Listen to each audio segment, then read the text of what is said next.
শ্রোতা বন্ধুরা, গল্প কথার আসরে আজকের বৈঠকে যোগদান করার জন্য অনেক ধন্যবাদ। আমি রুদ্র দত্ত।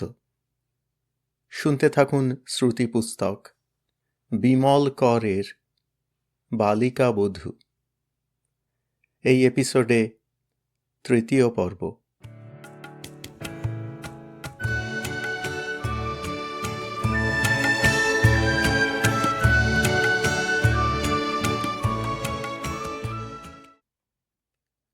ছয়। আমার পিতা ঠাকুর প্রণীত কৈশোর বিবাহ ও সমাজহিত গ্রন্থটির কথা এক্ষণে উল্লেখ করা প্রয়োজন। সেই বয়সে গ্রন্থটির সহিত আমার সম্বন্ধ থাকার কথা নয়। শরৎ অবশ্য 2-4 পৃষ্ঠা পড়িয়াছিল। কন্যাদানের সাথে সাথে পিতা ঠাকুর তাঁহার বেহাই মশাইকে একখানি কৈশোর বিবাহ প্রদান করিয়াছিলেন। উদ্দেশ্য ছিল তাঁহার মতামত ও বক্তব্যগুলি কন্যা ও জামাতার ক্ষেত্রে পালন করা হউক। সেই সুযোগে গ্রন্থটা শরতের হাতে পড়ে এবং কয়েকটা পাতা পড়িয়া শরৎ তাহা কোনো গোপন স্থানে লুকাইয়া ফেলে। আমার বিবাহের পরদিন হইতেই শরৎ মিটিমিটি হাস্য শুরু করিয়াছিল। সে হাসির প্রতি আমি তেমন মনোযোগ দিই নাই। রানীগঞ্জ হইতে আমি ফিরিয়া আসার পর শরৎরা নিজ গৃহে চলিয়া গেল।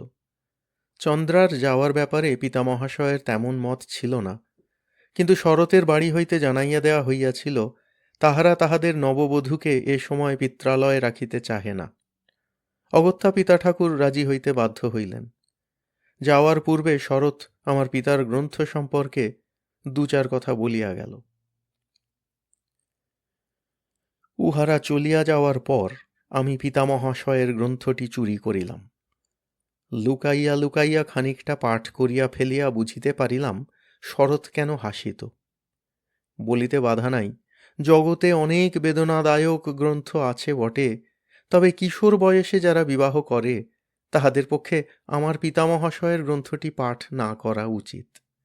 ইহার আঘাত বড়ই হৃদয়ে বাজে।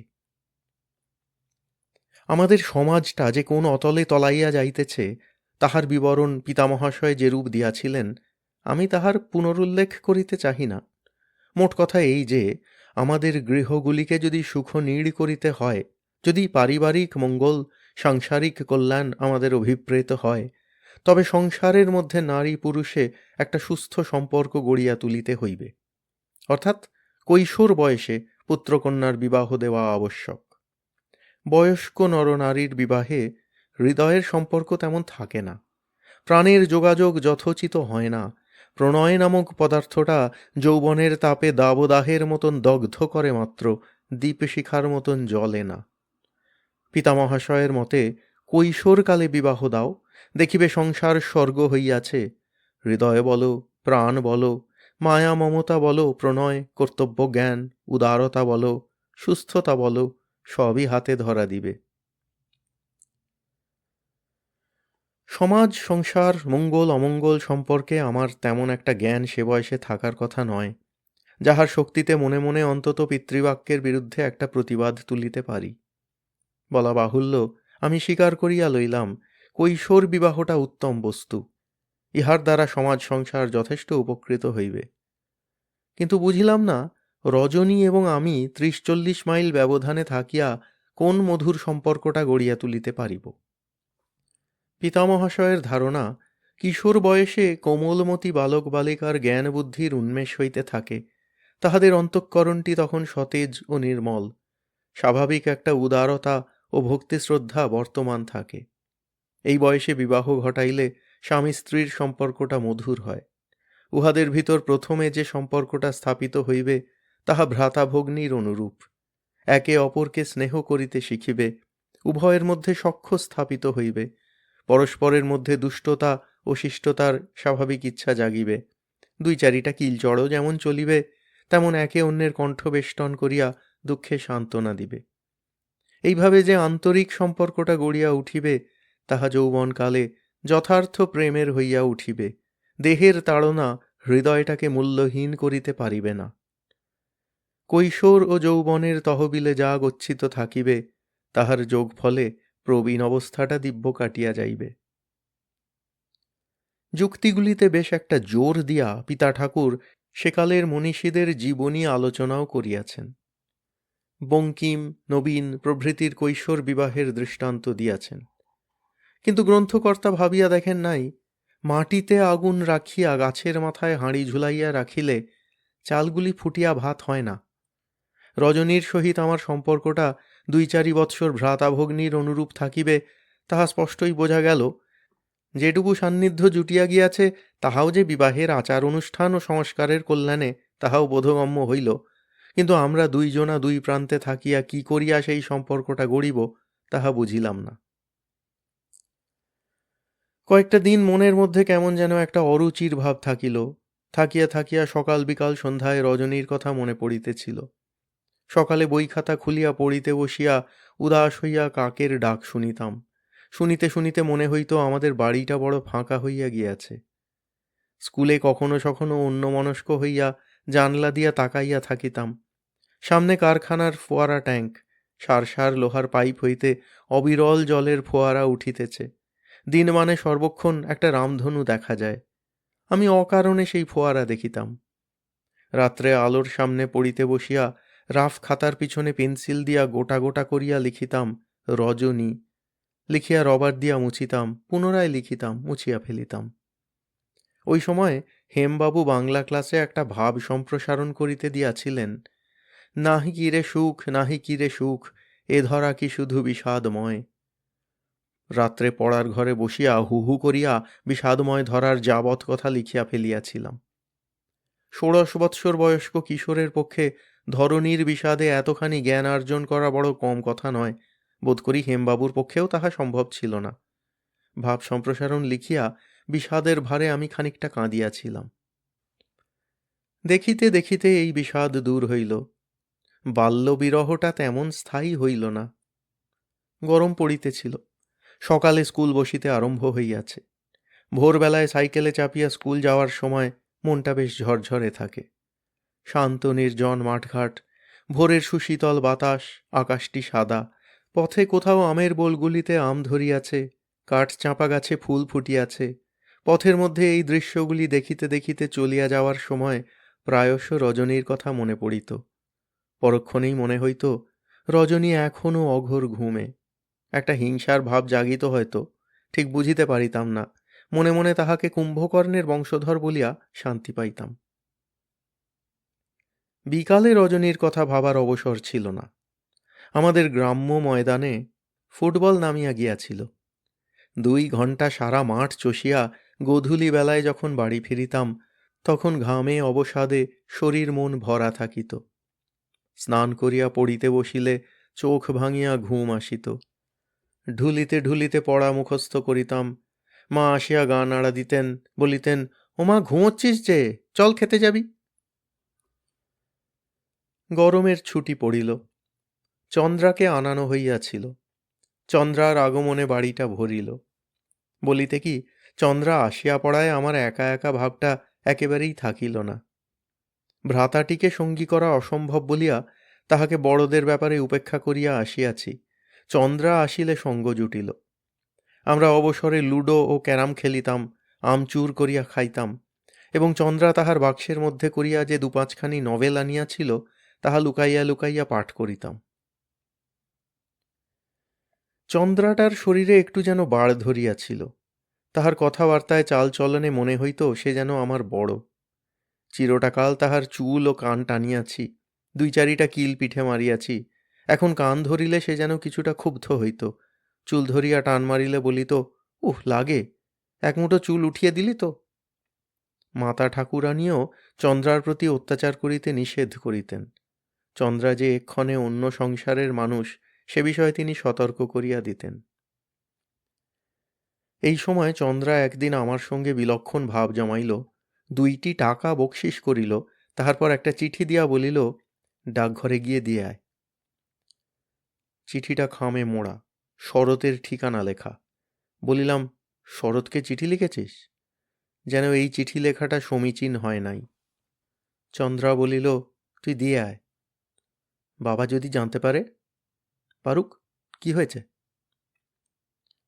কি হইয়াছে তাহা আমার জানা ছিল না, কিন্তু অনুমান করিলাম কৈশোর বিবাহের নিয়মানুসারে সম্ভবত এই পত্রালাপও নিষিদ্ধ। কয়েকদিনের মধ্যেই আমার নামে একটা চিঠি আসিয়া হাজির, শরতের চিঠি। শরৎ আমায় দুই একটি পত্র ইদানিং লিখিতেছিল বটে, কিন্তু তাহা পোস্টকার্ডে। সদ্যলব্ধ পত্রটি খামে আসিয়াছিল, খামের রংটাও ফিকা নীল। আমার হাতে চিঠিটা আসার সাথে সাথে যেন অদৃশ্য বার্তায় খবর পাইয়া চন্দ্রাও আসিয়া হাজির। আমায় টানিয়া টুনিয়া আড়ালে আনিয়াই হাত পাতিল। চিঠি দে। চিঠিটা আমার, চন্দ্রার তাহাতে কেমন করিয়া অধিকার বর্তায় তাহা বুঝিতে পারিলাম না। বলিলাম, আমায় লিখেছে, আমার চিঠি। তোর নয়, আমার, আমায় দে। বারে, আমার নামে এলো, তোর হবে। আমারই, আমাদের কথা ছিল তোর নামে লিখবে, নয়তো বাবা। ষড়যন্ত্রটা বুঝিতে পারিয়াও বুঝিলাম না। খামের মুখ ছিঁড়িতেই একটা ভুরভুরে গন্ধওয়ালা দু তিনটি রঙিন কাগজ হাতে আসিল। শরৎ ভ্রাতার হস্তাক্ষর। মনোহর ছাঁদে পত্রের গোড়ায় লেখা, প্রিয়তমা চন্দ্রা। ইতিমধ্যে চন্দ্রা আমার উপর ঝাঁপাইয়া পড়িয়া চিঠির পাতাগুলো কাড়িয়া লইয়াছে। আমার হাতে শুধুমাত্র আবরণটা রহিয়াছে। পত্র হস্তগত করিয়া চন্দ্রা অদৃশ্য হইয়া গেল। চন্দ্রার কল্যাণে নভেল পড়িতে শুরু করিয়াছিলাম। পত্র রহস্য ও সম্বোধন পর্বটা যে আমার বোধবুদ্ধির বাহিরে থাকিবে না তাহা বলাই বাহুল্য। রোমাঞ্চ লাগিল, বড়ই মিষ্ট মিষ্ট মনে হইল। একটা দীর্ঘশ্বাসও বুকের মধ্যে জমিয়া উঠিল। রজনীকে আমি কি একটা চিঠি লিখিতে পারি না? রজনী কি আমায় একটা চিঠি দিতে পারে না? শরৎ এবং চন্দ্রা বেশ চতুর। তাহারা যে পত্রালাপটা আমার মারফত করিবে এবং পিতা ঠাকুরের চোখে ধুলা দিবে তাহা পূর্ব হইতেই স্থির করিয়া কাজে নামিয়াছিল। কিন্তু আমার সহিত রজনীর তো তেমন একটা মতলব স্থির করা নাই। আমি চিঠি লিখেলে রজনীদের বাড়িতে কে কি বলিবে, হাসাহাসি করিবে অথবা প্রচার করিয়া দিবে, কে জানে। রজনী কি সাহস করিয়া আমায় চিঠি লিখিতে পারিবে? আমার নামে রজনীর চিঠি আসিলে যদি পিতা ঠাকুর জানিতে পারেন, মার চোখ হইতেই বা চিঠিটা কেমন করিয়া লুকাইব? চন্দ্রার সহিত একটা গোপন পরামর্শ করিয়া একটা চিঠি লেখাই স্থির করিলাম। চন্দ্রা যেন তাহার ভ্রাতৃজায়াকে পত্র দিতেছে, কেহই কিছু বলিবে না। চন্দ্রার চিঠির ভিতর আমিও প্রিয়তমা রজনী সম্বোধন করিয়া একটা চিঠি দিয়া দিব। শরতের মতো অত কথা লিখিব না, রজনী পড়িবে না, বুঝিতে পারিবে না। রাত্রে 3 বার খসড়া করিয়া গোটা গোটা অক্ষরে প্রিয়তমা রজনীকে একটা পত্র লিখিলাম। পরদিন যথারীতি চন্দ্রা মারফত তাহা খামে ভর্তি করা হইল। স্বহস্তে ডাকঘরে ফেলিয়া আসিলাম। বুকের ভিতরটা দূর দূর করিতেছিল, আনন্দে না ভয়ে বলা মুশকিল। পত্রের জবাবের আশায় 2, 3, 4, 5 দিন অপেক্ষায় অপেক্ষায় কাটিল। ক্রমে সপ্তাহ অতীত হইল। শরৎ ও চন্দ্রার পত্রালাপের বেলায় এত বিলম্ব হয় না। রজনী কি চিঠি পায় নাই? অথবা চিঠিটা পাইয়া সে সকলের কাছে লজ্জায় মরিয়াছে? রজনীর অত লজ্জা টজ্জা নাই বলিয়াই জানিতাম। পক্ষকাল অতীত হইল, জবাব আসিল না। ধৈর্যচ্যুতি ঘটিয়া আমার ভয় ভাবনা ও আশঙ্কা হইতেছিল। এমন সময় একদিন রজনীর চিঠি আসিল, স্বতন্ত্র 2টি খাম। একটি খামের মাথায় আমার নাম লেখা, কাঁচা কাঁচা ইংরাজি অক্ষর। নামের তলায় লেখা ক্লাস 9 MKH স্কুল, অথচ ঠিকানার বেলায় আমাদের বাড়ির ঠিকানা ও ডাকঘর। এইরূপ নির্বোধ হাস্যকর ঠিকানা রজনী বই কে আর লিখিতে পারে? খামের মুখ ছিঁড়িতে একটা রুলটানা কাগজের পাতা বাহির হইল। তাহাতে শীষ পেন্সিলে গোটা গোটা করিয়া লেখা, প্রণাম শতকোটি নিবেদনমিদং শ্রীচরণেষু, আমি ভালো আছি, তুমি কেমন আছো? তোমার চিঠি দিদি পড়িয়াছে, পিসিমণি পড়িয়াছে, বলিয়াছে বাঁদর ছেলে, তুমি আমায় অসভ্য কথা লিখিও না, মাগো, লজ্জা করে। পত্রালাপ পর্বটি স্থায়ী হইল না। শরৎ এবং চন্দ্রা নির্বিঘ্নে তাহাদের বিরহের উপশম করিতেছে, আমি পারিতেছি না। ইহাতে আমাদের অপদার্থতা যতই প্রমাণ হোক না কেন, একটা ক্ষোভ থাকিয়া গেল। চন্দ্রাদের উপর ঈর্ষাও জাগিল। একবার ভাবিয়াছিলাম ষড়যন্ত্রটা ফাঁস করিয়া দিই, কিন্তু ভগ্নীটির মুখে মেঘ জমিবে ভাবিয়া তাহাতে রুচি হইল না। বর্ষা নামিল। আকাশে মেঘ আসে, মেঘ যায়। নবজলধরের সেই ঘন কালো গম্ভীর মূর্তিটির গায়ে যখন দামিনী চমকায়, বৃক্ষলতাগুলি আসন্ন বর্ষণের অপেক্ষায় মহানন্দে কাঁপিতে থাকে, তখন কোনো কোনো দিন মনটা কেমন বিমর্ষ হইয়া আসা এমন কিছু অস্বাভাবিক নয়। তথাপি আমার আর পত্র লিখিতে সাহস হয় না। স্কুলে ফুটবলের মরশুম চলিতেছে, মনটা সেখানে পড়িয়া থাকে। বিদ্যাচর্চার শেষে খেলার মাঠ হইয়া হাতে পায়ে চোট খাইয়া সাইকেল করিয়া যখন বাড়ি ফিরি, তখন বৃষ্টির জলে সর্বাঙ্গ সপসপ করে। রাত্রে এক হাতে চুন হলুদ গরম করিয়া অঙ্গসেবা করি, অন্য হাতে ইংরাজি বই খুলিয়া দ্য গিফট অফ গড পড়ি। ঈশ্বর যে আমায় অনুগ্রহ করিয়া বড়ই বেদনাদায়ক একটি সুখবস্তু দিয়াছেন, তাহাও অনুভব করি। সে সময় হয়তো বিশ্ব সংসার ডুবাইয়া মেঘ ডাকিয়া প্রবল বৃষ্টি আসে, ঝিল্লিশ্বরে আর ভেক রবে আমার কণ্ঠস্বর কোথায় হারাইয়া যায়। তখন কম্পিত দ্বীপ শিখার সম্মুখে বসিয়া বর্ষণের অবিচ্ছিন্ন শব্দের কুহকে মজিয়া গিয়া রজনীর জন্য কেমন একটা কাতরতা বোধ করিতে থাকি। রজনীর পিত্রালয়ে কি এই বিশ্বজোড়া মেঘটা হইতে বর্ষণ নামে নাই? রথের পূর্ব দিনে রজনী আসিয়া হাজির। চন্দ্রা আমায় পূর্বাহ্নেই শুভ সংবাদটা দিয়া রাখিয়াছিল। পিতা ঠাকুর মনোহর কাকাকে পাঠাইয়া রজনীকে আনাইয়াছেন, পুত্রবধূকে রথের মেলায় লইয়া যাবেন। সন্ধ্যায় রজনীকে দেখিলাম। পড়ার ঘরে চন্দ্রার সহিত গুটি গুটি আসিল। যে মানুষ দু একদিনের জন্য রথ দেখিতে আসিয়াছে, তাহার সহিত আমার সম্পর্ক কি? গম্ভীর মুখে বাংলা বই খুলিয়া পড়িতে লাগিলাম। মন্দির মধ্যে কে আছে? কেহই প্রশ্নের উত্তর করিল না। অলঙ্কার ঝঙ্কার শব্দকর্ণে প্রবেশ করিল। পথিক তখন বৃথা বাক্য ব্যয় নিষ্প্রয়োজন বিবেচনা করিয়া চন্দ্রা আমার পাঠে বাধা দিল। হাসিয়া বলিল, তোর পড়া রাখ, এই নে খা। তাকাইলাম। সুস্বাদু তপ্ত বেগুনি ফুলুরি পাঁপড় ভাজার গন্ধটা নাসাপথকে উত্তেজিত এবং জিহ্বাকে লালাসিক্ত করিতেছিল। চন্দ্রা হাতের পাত্রটা সামনে রাখিল। নারীরত্ন দুইটির হাত মুখ সচল ছিল। রজনীর দিকে এক পলক দৃষ্টি নিক্ষেপ করিয়া পরম উপেক্ষা ভরে বলিলাম, আমি খাব না, পড়তে দে, দিক করিস না। চন্দ্রা বলিল, কি পড়ছিস? বাংলা। কাল তো তোর ছুটি, নে গরম গরম খা। বৃথা বাক্য ব্যয় নিষ্প্রয়োজন মনে করিয়া আমি পাঠে মনঃসংযোগ করিলাম। চন্দ্রা এবং রজনীর মধ্যে একটা বোঝাবুঝি হইয়া গেল হয়তো। চন্দ্রা বলিল, দাঁড়া, আমি আসি, মা চা করছে, নিয়ে আসি।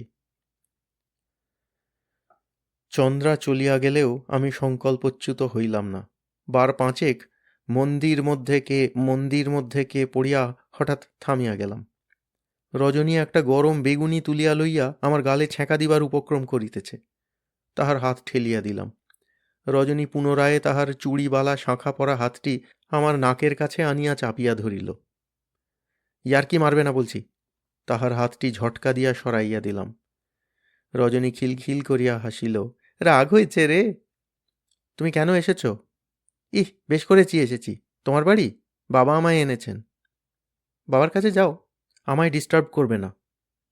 কত না পড়া হচ্ছে ছেলের, খালি তো মন্দির মন্দির করছ। আমার খুশি, তোমার কি? আমার কাঁচকলা, বলিয়া রজনী বৃদ্ধাঙ্গুষ্ঠ দেখাইল। তাহার পর বলিল, তোমার পেট ভরা রাগ। তুমি আমার কেউ না, বললেই হলো। আমি বড় হয়ে আবার বিয়ে করব।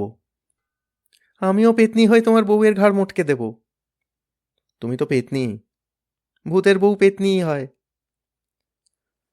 কথায় রজনী যথেষ্ট সাবালিকা। যুদ্ধটা জমিল না, হারিয়া গেলাম। রজনী আমার মুখে বেগুনি ফুলুরি গুঁজিয়া দিল। মন্দির মধ্যে তিলোত্তমা অপেক্ষা করুক, আমার আপাতত তাহাতে আগ্রহ নাই। পাঁপড় চিবাইতে চিবাইতে রজনী পাকা গৃহিণীর মতন বলিল, তোমার জন্য ভেবে মরি। এই বর্ষা, কড়াত কড়াত বাজ পড়ে, আমার ভয় হয়। ফাঁকা মাঠ দিয়ে স্কুলে যাচ্ছ, কি জানি। বাজ পড়লে বাজ ঠাকুরের নাম মনে করবে। বাজ ঠাকুরকে? জানি না, পিসিমণি বলে বাজ ঠাকুর। তুমি এক নম্বরের মিথ্যেবাদী। আমি মিথ্যেবাদী? তুমি আমার কথা ভাবো না। কি বলে রে ছেলেটা, ভাবি না বলে? রজনী যেন তৃতীয় কোনো অদৃশ্য ব্যক্তিকে সাক্ষী রাখিল। ভেবে ভেবে ঘুম নেই। তাহার ঘুম নেই বলার ধরনটায় হাসিয়া ফেলিলাম। রজনীও হাসিল। সে পুরাপুরি বড় মানুষের, সম্ভবত তাহার মা, পিসি বা দিদির কথা এবং বলার ধরন নকল করিয়াই কথাটা বলিয়াছিল, ফলে হিহি করিয়া না হাসিয়া পারিল না। পরদিন রজনীরা পিতা ঠাকুর ও মনোহর কাকার সহিত 6 মাইল দূরে রথ দেখিতে গেল। আমি যাই নাই। রজনীদের ফিরিতে সন্ধ্যা হইয়া গেল। সারাদিনের ঝিপঝিপে বৃষ্টিটা তখন প্রবল রূপে দেখা দিয়াছে। বৃষ্টির জলে ও ঝড়ের দাপটে উহারা ভিজিয়া একশেষ। রজনী হিহি করিয়া কাঁপিতেছিল। পড়িতে বসিয়া ঈশ্বরের কাছে কায়ে মনোবাক্যে প্রার্থনা করিলাম, রজনীর যেন আজ রাত্রেই জ্বর আসে। জ্বর আসিলে উহাকে আর নাচিতে নাচিতে 2-1 দিনের মধ্যে রানীগঞ্জে ফিরিতে হইবে না। মাথা মুছিয়া ভিজা জামা কাপড় ছাড়িয়া রজনী একসময় আমার সহিত দেখা করিতে আসিল। তাহার ভাবভঙ্গি খুবই স্বাভাবিক। মাথার চুলগুলি যা ভিজা ভিজা দেখাইতেছিল। সে আসিয়া আমার পাশে বসিল। বাহিরে বাড়িবর্ষণ ক্ষান্ত হয় নাই, গুরু গুরু মেঘ ডাকিতেছে। রজনী রথের মেলার একটা বিবরণ দিল। নীরবে শুনিয়া গেলাম। বহুবার ওই মেলা আমার দেখা, আগ্রহ অনুভব করার কিছু ছিল না। শেষে রজনী কোনো অদৃশ্য স্থান হইতে একটা ফটো বাহির করিয়া আমার হাতে দিল। বলিল, মেলায় ছবি তুলেছি। ঠাকুরজি বলল। রথের মেলায় ছবি তোলার দোকান বসিয়াছে জানিতাম না। রজনীর সদ্য তোলা ফটো চটচট করিতেছিল। ছবির সাদা অংশ অপেক্ষা কালোর ভাগটাই বেশি ফুটিয়াছে। বলিলাম, তোমার কান কই? রজনী অবাক, না বুঝিয়া নিজের কানে হাত দিল। হ্যাঁ, এই ছবিতে তোমার কান কই? রজনী আমার হাত হইতে ছবিটা টানিয়া লইয়া পরমাগ্রহে নিজ মূর্তিটা দেখিল। সত্য সত্যই তাহার কান অদৃশ্য হইয়াছে। জায়গাটা কেমন অদ্ভুত দেখাইতেছে। অতিশয় মর্মাহত হইয়া রজনী বলিল, কি হবে? আমায় দিয়ে দাও। ঠাকুরজি তো তাই বলেছিল। না থাক, কান কাটা ছবি রাখতে হবে না, দেখলেই বিচ্ছিরি লাগবে। বলিয়া রজনী ছবিটা দূরে সরাইল এবং আক্ষেপের সুরে বলিল, এই তো চেহারা, তার উপর কান কাটা তাড়কাকে দেখলে তুমি আমায় তাড়িয়ে দেবে। কান কাটা তাড়কা নয়, শূর্পনখা। জানি গো জানি, আমায় আর শেখাতে হবে না। তুমি তো তাড়কা বললে, বেশ করেছি বলেছি, ও আমরা বলি। রজনীর বিজ্ঞতায় হাসিয়া ফেলিয়া তাহার মাথার খোলা ভিজা চুলের একটি গুচ্ছ ধরিয়া টান মারিলাম। ছবিটা আমায় দাও, আমি কান দিয়ে নেব। পারবে কি করে? মন্তর দিয়ে। মন্ত্রের কথায় এবং আমার মুখ চোখের হাসি হাসি ভাব দেখিয়া আমার প্রতি রজনীর ঘোর অবিশ্বাস জন্মিল। রজনী বলিল, থাক, আমার ছবি আমিই নিয়ে যাব। পরদিন রজনীর জ্বর জ্বালা আসিল না। দিব্যসুস্থ শরীরে হাসি মুখে তাহাকে ঘোরাফেরা করিতে দেখিলাম। কি কারণে যেন পিতা ঠাকুর তাহাকে সপ্তাহখানেক আমাদের বাড়িতে রাখিয়া দিলেন। রজনীর অবস্থান আমার পক্ষে মন্দের ভালো হইল। যদিও আমরা আর একত্রে শয়নকক্ষে সাক্ষাৎ করিতে পারিলাম না, তথাপি দিনের মধ্যে একাধিকবার আমাদের দেখা সাক্ষাৎ কথাবার্তা হইত। রজনী পূর্বাপেক্ষা কিছুটা বেশি বাকপটু হইয়াছিল। তাহার দুষ্টামি বুদ্ধিও খানিকটা বাড়িয়াছিল। বিশেষত চন্দ্রার সাহচর্যে এসে যে চতুর হইয়া উঠিতেছিল, তাহাতে আমি সন্দেহ পোষণ করি না। পুনরায় পিত্রালয়ে ফিরিয়া যাওয়ার সময় রজনী আমায় তাহার ছবিটা করুণাবশে দান করিল। বলিল, চেয়েছিলে বড় মুখ করে, তাই দিয়ে গেলাম। প্রার্থনার বস্তু এইরূপ অকাতরে দান করিতে দেখিয়া আমি দাতাকে কৃতজ্ঞতা বশে একটি চুম্বন দিলাম। দাতা তাহা গ্রহণ করিয়া ছুটিয়া পলাইয়া গেল।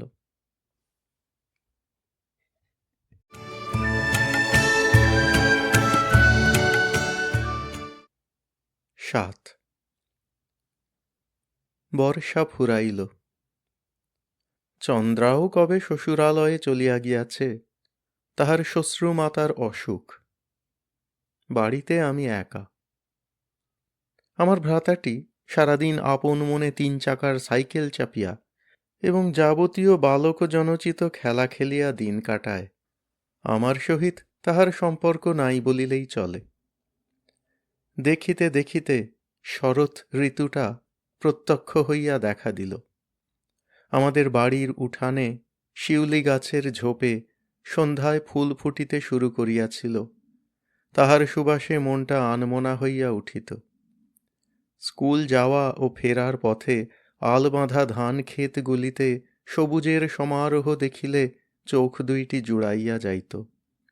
শরৎ আলোয় যেন একটি দিগন্ত জোড়া প্রসন্নতা নামিয়াছে। আকাশটা দিন দিন নীল ও রৌদ্রময় হইয়া উঠিতেছিল, এবং গ্রামের পূজাবাড়িতে যেদিন প্রথম পুরাতন পাটাতন ও আড়ের উপর নতুন খড় পড়িল, সেই দিন হইতেই পূজার গন্ধে মনটা ছন্ন ছাড়া হইয়া গেল। পূজার সময় রজনী আসিবে, কানাঘুষোয় আমি সেইরূপ শুনিয়াছিলাম। এতকাল পূজার পূর্বে একমাত্র দুইটি বস্তু কামনা করিতাম, পূজার ছুটি এবং মা দুর্গার আগমন। বলিতে লজ্জা পাই, রজনীর আগমনটাই আমার কাছে এই বৎসরে অন্য সকল প্রত্যাশার মাথার উপর চড়িয়া বসিল। আমার একটি ক্যালেন্ডার ছিল, তাহার তারিখটি আমি প্রতিদিন সকালে উঠিয়া দেখিতাম এবং আর 28 আর 27 বলিয়া সেই আকাঙ্ক্ষিত দিনটির হিসাব মনে মনে টুকিয়া লইতাম। পূজাও আসিল, মা দুর্গাও আসিলেন, কিন্তু রজনী আসিল না। মা দুর্গা আমার উপর বড় রকমের একটা প্রতিশোধ লইলেন।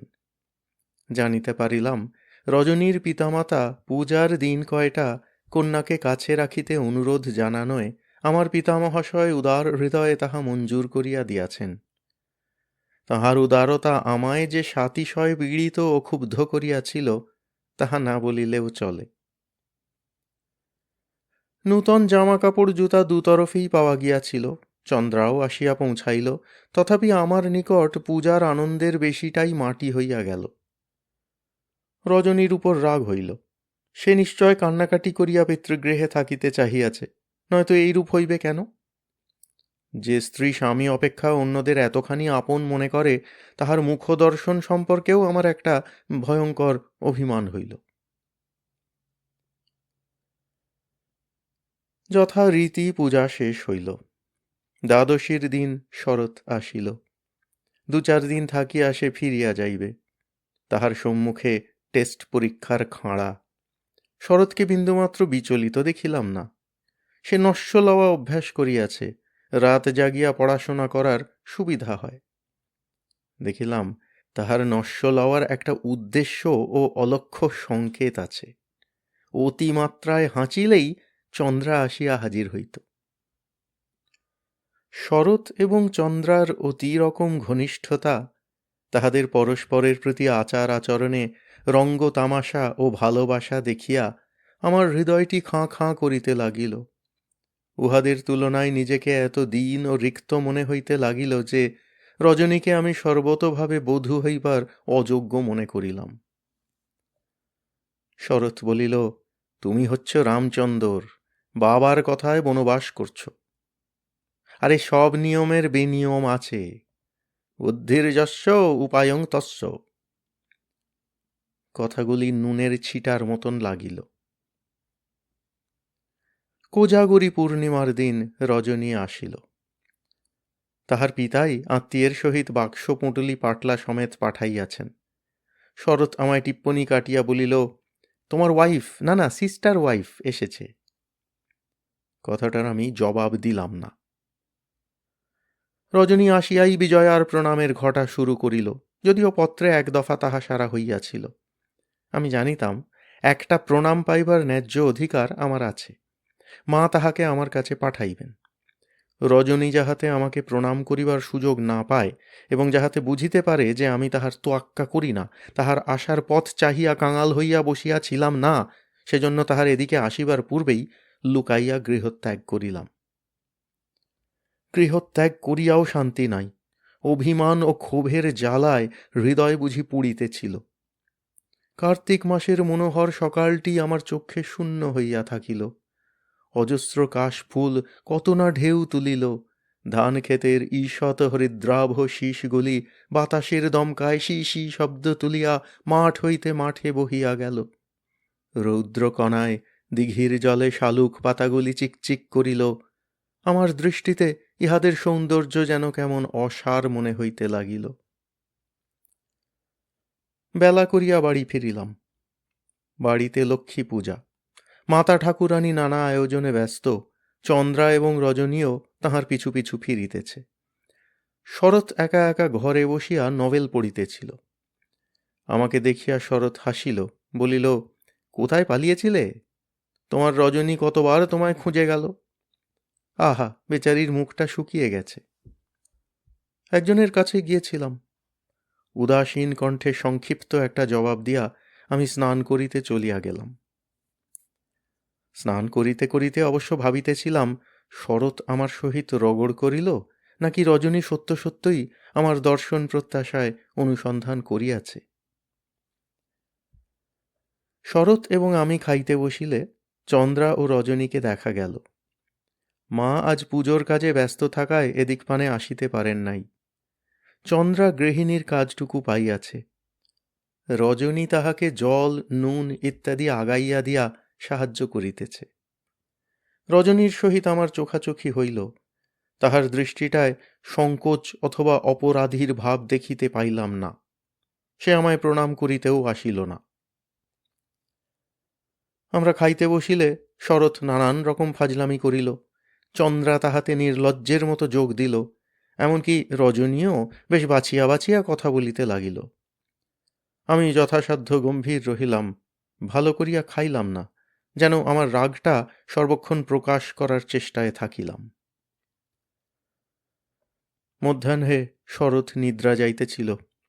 আমি আমার পড়ার ঘরে মাদুর পাতিয়া শুইয়া আকাশ পাতাল চিন্তা করিতে করিতে কখন ঘুমাইয়া পড়িয়াছিলাম।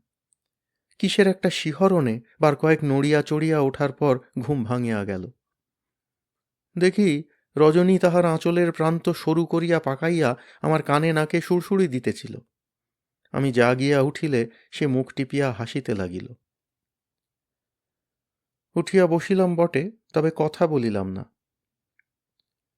রজনী রঙ্গ করিয়া এপাশ ওপাশ ঘাড় ঘুরাইয়া উঁকি মারিয়া আমার মুখ দেখিতে লাগিল। তাহার পর বলিল, নিজেদের বেলায় আঁটিসুটি, পরের বেলায় দাঁত কপাটি। কথাটার অর্থ আমার হৃদয়ঙ্গম হইল না, তাহার চেষ্টাও করিলাম না। মুখ ফিরাইয়া লইলাম। মাথার দিকের জানলা খোলা ছিল। অনেকটা ছায়া নামিয়াছে। অদূরে নিমগাছ তলায় আমার ভ্রাতার দোলনাটি দুলিতেছে।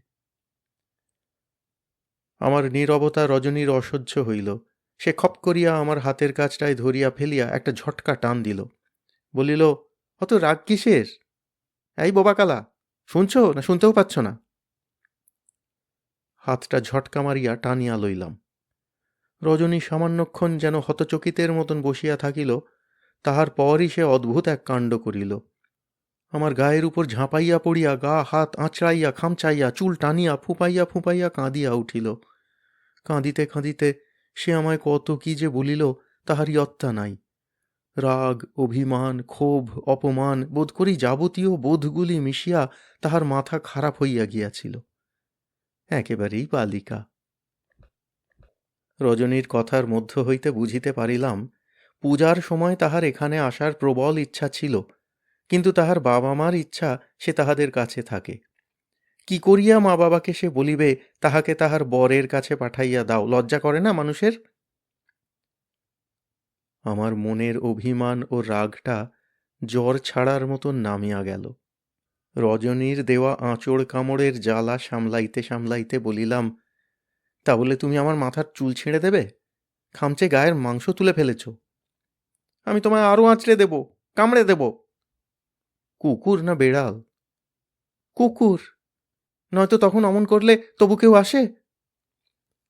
তোমার জন্য আমার পুজোটা যে বিচ্ছিরি কেটেছে। ও রে, আর আমার? তুমি তো মজাতেই ছিলে। মজা বলে মজা? পরম উদাসীন স্বরে কথাটা বলিয়াই রজনীর কি মনে পড়িল। বলিল, নিজেদের বাড়িতে নিজেদের মেয়ে কাছে এনে রাখতে পারো, আর আমি মা বাবার কাছে থাকলেই দোষ? ঠাকুরজি আমায় বলেছে আসছে বছর আর আসবে না। তুমি? রজনী কি বলিতে গিয়া থামিয়া গেল। তাহার পর মুখ চোখ গম্ভীর করিয়া আঁচলে চোখের জল মুছিতে মুছিতে বলিল, সে পরের কথা পরে ভেবে দেখব। তাহার পাকামো দেখিয়া আদর করিতে সাধ হইল। রজনীর গাল টিপিয়া ধরিয়া বলিলাম, শাঁকচুন্নি কোথাকার।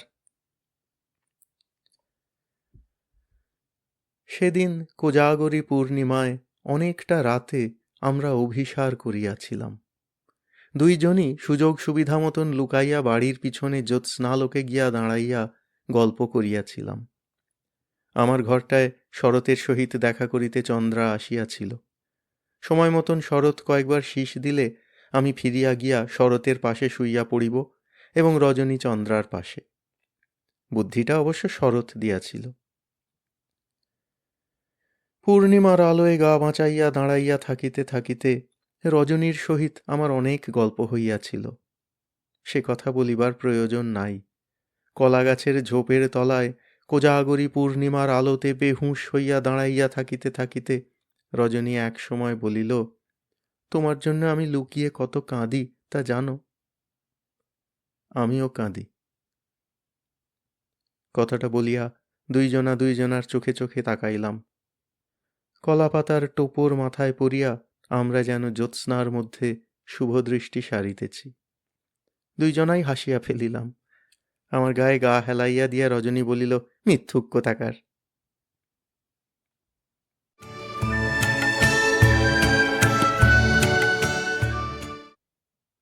8 দেখিতে দেখিতে 2-2.5 বৎসর কাটিয়া গেল। সময় যে নদী স্রোতের মতন তাহা যথার্থই। আমার ম্যাট্রিকুলেশন পরীক্ষা দেওয়া শেষ হইয়াছে। ইতিমধ্যে আমার কিছু কিছু উন্নতি হইয়াছিল। প্রথমত, আমার গোঁফের রেখা ঘন হইয়াছে। আমি এখন ভদ্র সমাজে চলাফেরা করার মতন চুল ছাঁটিতে শুরু করিয়াছি। বেশভূষাতেও একটি চাকচিক্য আসিয়াছে। পিতামহাশয় আমার ইচ্ছাগুলিতে বাধা দেন নাই, বরং আমি যে পরিশ্রম করিয়া পড়াশুনা করিয়া পরীক্ষা দিয়াছি তাহাতে তিনি বেশ পরিতৃপ্ত। আমার প্রাইভেট টিউটর ভুবনবাবু পিতামহাশয়কে বলিয়াছেন, পরীক্ষার পাশের জন্য চিন্তা করিতে হইবে না। আমারও ওই বিষয়ে কোনো উদ্বিগ্নতা ছিল না। আমি বাঁকুড়া কলেজে পড়ার স্বপ্ন দেখিতেছিলাম, শরৎ সেখানে পড়িতেছে। তাহার কাছে কলেজের গল্প শোনা অবধি মনটা ওদিক পানে ঝুঁকিয়ে আছে। পিতামহাশয় যে আমাকে কলেজে পাঠাইবেন তাহাও আমি শুনিয়াছি। অবশ্য প্রভাত দাদাও আমার ম্যাট্রিক পরীক্ষার পর বর্ধমানে যাওয়ার জন্য লোভ দেখাইয়া পত্র দিয়াছেন। লিখিয়াছেন, ছোটবাবু, তুমি যদি বর্ধমানে এসে পড়াশুনো করো, তোমার সব ভার আমি নেব।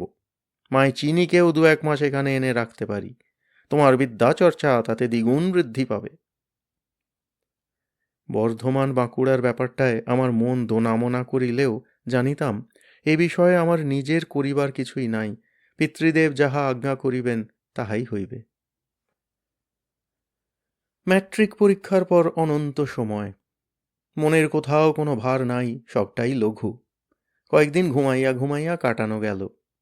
তাহারপর চন্দ্রাকে আনিতে তাহার শ্বশুরালয়ে গেলাম। পিতামহাশয় পাঠাইলেন। দেখিতে দেখিতে কত কিছুর পরিবর্তন হইয়া যায়।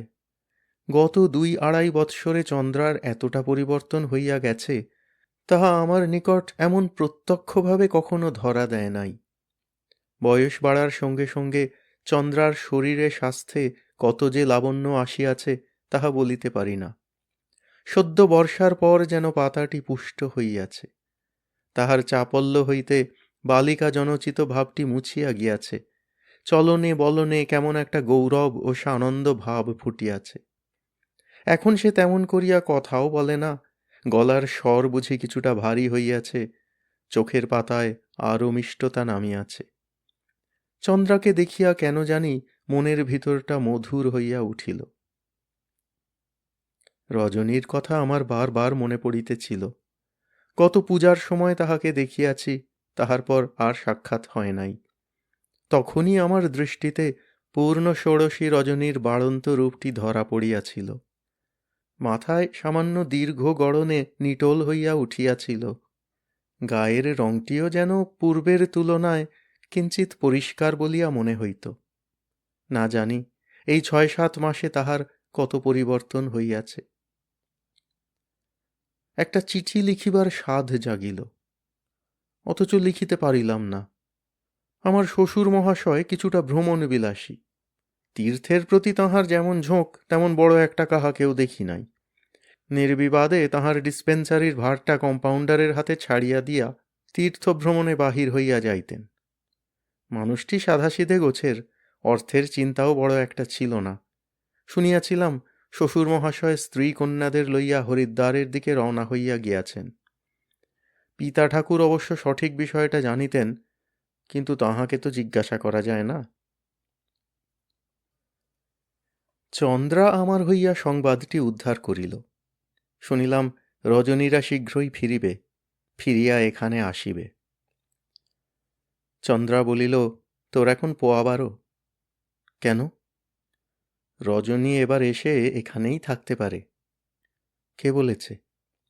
মা বলছিল।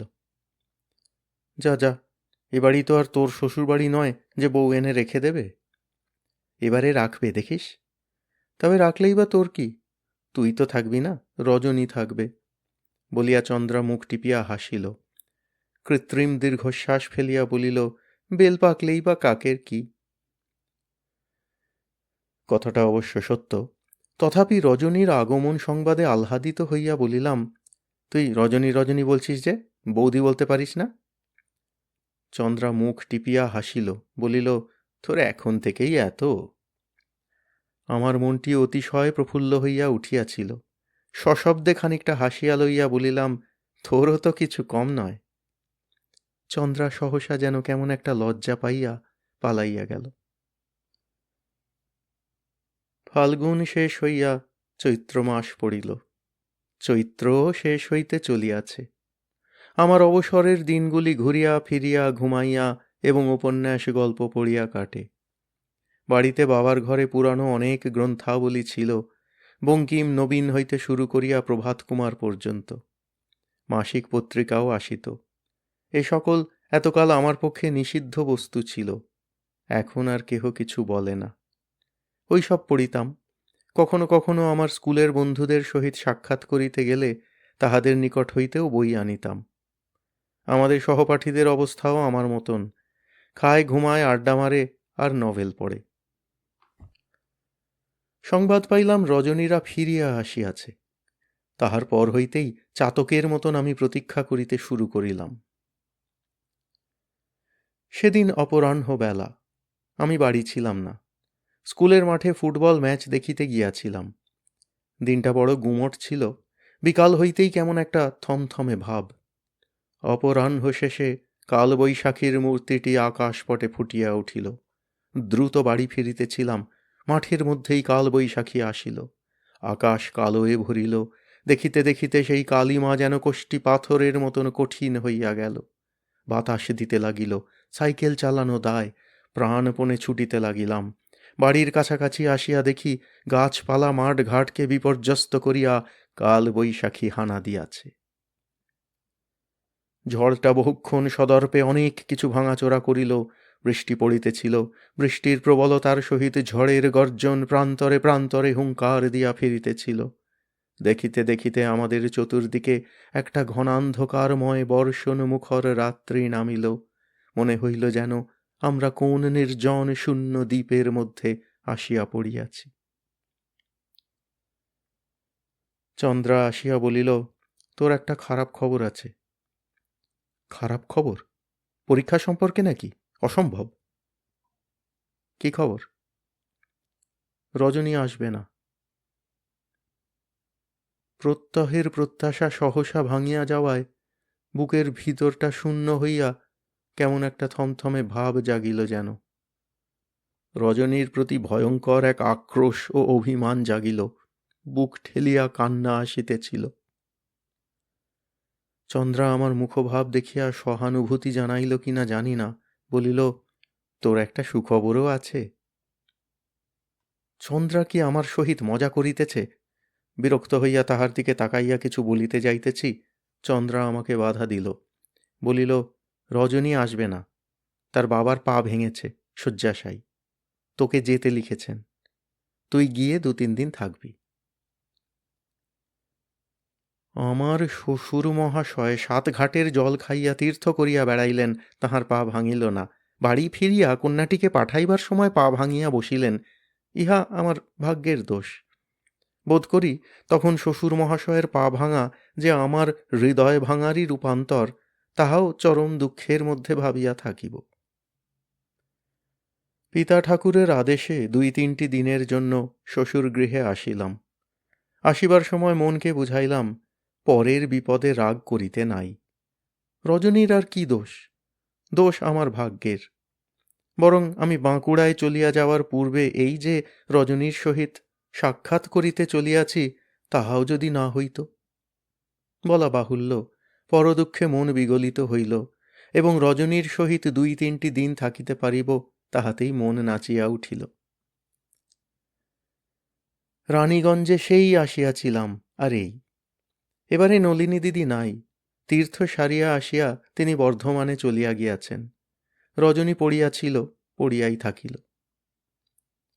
রাত্রে রজনী আসিল। ঘরে টেবিল বাতি জ্বলিতেছে। দরজা বন্ধ করিয়া রজনী নিকটে আসিল। তাহার মুখমণ্ডলে স্নিগ্ধ আনন্দময় একটা হাসি। কি মশাই, কেমন আছো? রজনী বিছানার পাশে আসিয়া দাঁড়াইল। বাম হাতে ঘাড়ের কাপড়টা আরও নামাইয়া দিল। যথারীতি তাহার মুখে পান। রজনীর পানে তাকাইয়াই আমার মনে হইল, আমার বালিকা বধূটি সদ্য তরুণী হইয়া গিয়াছে। তাহার মাথার খোঁপা, চুলের বোঝা, গলার গড়ন, চোখ মুখের ভাব, হাত গা সর্বত্রই একটা নতুনত্বের শ্রী ও লাবণ্য আসিয়াছে। রজনী এতটা সুন্দরী ইহা যেন আগে কোনোদিন বুঝি নাই, দেখি নাই। মুগ্ধ নেত্রে অপলকে তাহাকে দেখিতেছিলাম। রজনী আমার অভিভূত অবস্থাটা হৃদয়ঙ্গম করিয়া কৌতুক অনুভব করিল। বলিল, দেখছ কি, নিজের বউ চিনতে পারছ না? সত্যি, তুমি কেমন বদলে গেছ। তুমিও গেছ। মেয়েরা কেমন তাড়াতাড়ি বদলে যায়। চন্দ্রাও কেমন। ঠাকুরঝির যে ছেলে হবে। কে বলল? ঠাকুরঝি আমায় লিখেছে। কি জানি কেন, কোথায় যেন মনের বাতাসটি বহিয়া গিয়া একটি রহস্যময় প্রান্তরে ঘোরাফেরা করিতে লাগিল। একটু দাঁড়াও তো। কেন? দেখি না তোমার কাঁধ ছাড়াতে পেরেছি কি না। উঠিয়া দাঁড়াইলাম। রজনী আমার সহিত তাহার দীর্ঘতার মাপ করিতে আসিয়া হঠাৎ নিচু হইয়া একটা প্রণাম সারিয়া ফেলিল। বাধা দিবার সুযোগ পাইলাম না। প্রণাম সারিয়া উঠিয়া সে বলিল, তীর্থে বেড়াতে গেলে ফিরে এসে প্রণাম করতে হয়, তুমি তো আবার আমার গুরুজন কি না। বলিয়া সে হাসিতে হাসিতে তাহার দীর্ঘতার মাপ দেখিল। রজনী আমার কাঁধ ছাড়াইয়া গালে পড়িয়াছে। আমরা বসিলাম। রজনী বলিল, তুমি নাকি একবারেই পাশ করবে। বলিয়া সেই পুরাতন দুষ্টামির চোখে আমায় দেখিতে লাগিল। ভদ্রলোকের এক কথা, আমি হাসিলাম। তারপর বাঁকড়োয় পড়তে যাবে? বাবা বলেছেন। সেখানে মেয়েরাও পড়ে, বড় বড় মেয়ে। ঠাকুরঝি আমায় বলেছে।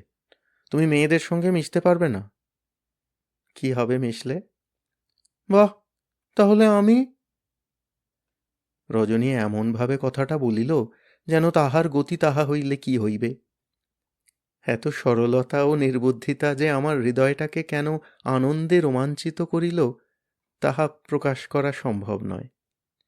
হাসিয়া বলিলাম, না, মিশব না। আমার গা ছুঁয়ে দিব্যি করছো কিন্তু। করছি। রজনী যেন সামান্যক্ষণ তাহার কৃতজ্ঞতা প্রকাশের ভাষা পাইল না। পরে সে আমার বুকে হাত রাখিয়া আঙুল দিয়া রজনী লিখিল। বলিল, ব্যাস, আর কেউ না। বলিয়া আমার বুকে মাথা রাখিল। গল্পে গল্পে রাত বাড়িল। আমি এবং রজনী পাশাপাশি শুইয়া, টেবিল বাতিটা তখনও জ্বলিতেছে বটে, কিন্তু ক্ষণে ক্ষণে কাঁপিয়া উঠিতেছে। বাহিরে বাতাসের দমকা আছে। বৃষ্টি কচ্চিৎ কদাচিৎ পড়িতেছিল।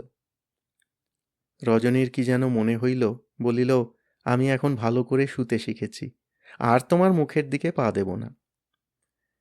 দিলেই বা কি? কেন? দেহি পদপল্লব মুদারং। সেটা আবার কি, মানে কি? অর্থটা বলিয়া দিতেই রজনী আমার পায়ের নিকট হইতে তাহার গা সরাইয়া লইয়া ভর্ৎসনার গলায় বলিল, আহা!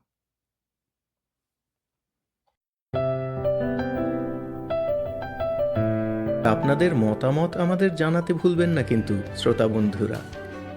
আমাদের ওয়েবসাইট গল্পকথার আসর .org, GOLPOKOTHAR ASOR .org।